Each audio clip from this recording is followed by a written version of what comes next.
नवी मुंबईतील एपीएमसीत बांगलादेशींची घुसखोरी असल्याचं माथाडी नेते नरेंद्र पाटील यांनी म्हटलेलं आहे।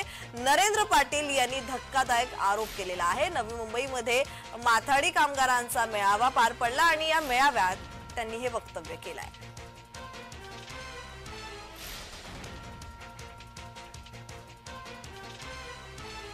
त्यांना वेगवेगळ्या प्रकारच्या व्याध्या पोचल्या। तेच बांगलादेश कामगार आज आमच्या फ्रूट मार्केटमध्ये आहेत।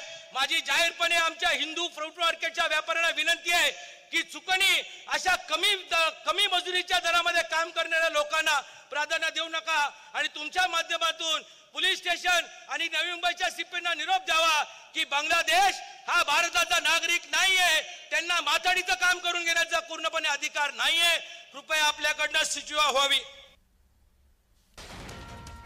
नवी मुंबईतील एपीएमसीत बांगलादेशींची घुसखोरी झाल्याचं यावेळी नरेंद्र पाटील यांनी म्हटलेलं आहे। माथाडी नेते नरेंद्र पाटील यांनी गंभीर आरोप केला आहे।